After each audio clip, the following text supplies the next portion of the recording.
Assalamualaikum warahmatullahi wabarakatuh. Halo teman-teman operator sekolah dimanapun Anda berada, sehat selalu, berkah selalu, dan selalu diberikan kemudahan ya Allah Subhanahu wa Ta'ala. Amin ya Robbal 'Alamin. Welcome back di OPS Berkah bersama saya Suhandika Saputra.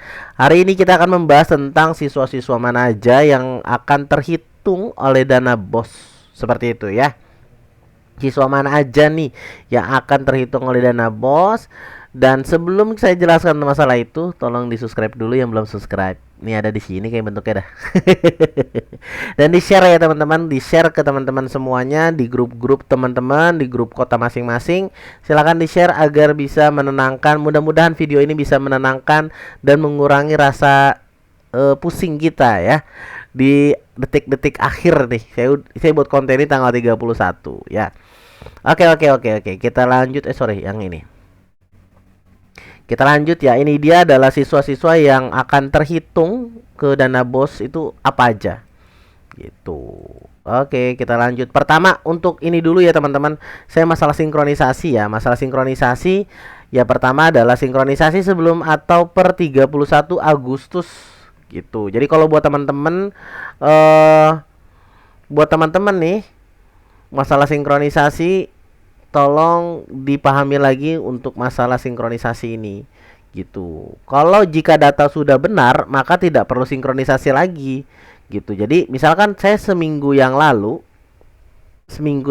kita tuh data udah fix, udah benar, NSN udah ada, kemudian tidak, pokoknya di Perpal PD udah hijau lah, terus dan kita sudah sinkron.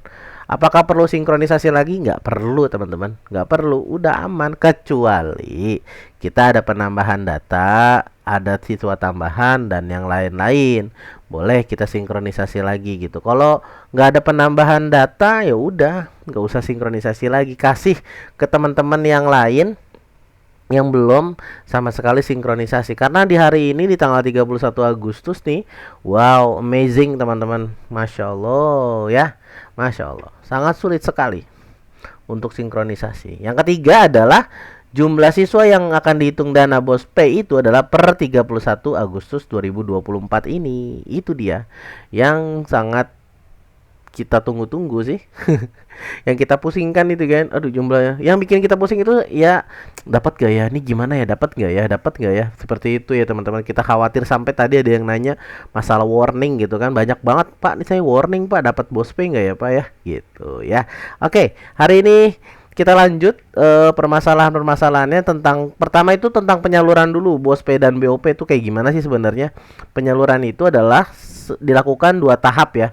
Untuk cut off ini akan BOS P di 2025 nanti dapatnya, bukan di September ya teman-teman, tapi di 2025 nanti. Dapatnya itu secara 2 tahap. Tahap pertama dan tahap kedua. Biasanya tahap pertama tuh di bulan antara Januari, Februari, Maret, dan tahap 2-nya itu antara bulan Juli, Agustus lah, seperti itu ya. Penyaluran dilakukan 2 tahap dan berjumlah yang sama berdasarkan syarat siswa penghitungan dana BOS. Tapi ada ketentuannya, tidak hanya sinkronisasi saja. Contoh tahap 1 terhitung 100 siswa, maka tahap 2 pun sama. Kalau terhitung di tahap pertamanya 100, maka di tahap 2 pun sama, akan dapat 100 juga. Gitu ya. Misalkan sinkronisasi per tanggal 31 Agustus ini kita terdata ada 100 siswa. Kemudian di bulan September ada penambahan 5, maka 5 itu tidak akan terhitung oleh dana BOS. Gitu ya. Tidak akan terhitung oleh dana BOS. Seperti itu, teman-teman. Kita next, dan ini dia yang kita tunggu-tunggu, teman-teman. Yaitulah siswa yang mana saja yang akan terhitung dana BOS P atau BOP. Yang pertama adalah siswa terdapat di Perpal PD dan memiliki NISN gitu. Pas saya belum dapat NISN, lakukan di Perpal PD teman-teman. Saya sudah membuat videonya sebentar. Ini saya yang terbaru untuk masalah NISN yang belum pada dapat nih. Silakan dilakukan saja yang ini ya. Ini silakan ditonton teman-teman. Itu tuh masalah untuk penerbitan NISN seperti itu. Ya, silakan dilakukan buat teman-teman yang belum punya NISN untuk dilakukan ya, segera, jangan sampai nanti-nanti. Oke, yang pertama itu untuk yang belum punya NISN, dan patokan kita adalah kartu keluarga. Oke, yang kedua adalah masalah siswa memiliki NSN per 31 Agustus pukul 00. Itu dia yang akan terhitung ya teman-teman. Mungkin ada yang jam 6 sore nanti. Jangan jam 6 sore nanti teman. Jangan ditunda-tunda. Udah langsung aja. Kalau perlu yang ada acara-acara yang kurang begitu penting, yang tar dulu ya teman-teman. Kita urusin ini dulu. Ya dapode kita yang bagi siswa-siswa yang belum dapat NSN. Seperti itu ya. Yang ketiga adalah, dan ini dia, is this the big problem teman-teman. Masalah terbesar kita adalah ini, siswa tidak termasuk ke dalam residu NSN ganda aktif. Silakan dicek lagi teman-teman ya, NSN ganda aktif. Kalau dia NSN tidak aktif, misalkan di sini aktif, di sana tidak aktif, maka itu masih terhitung. Itu masih terhitung teman-teman.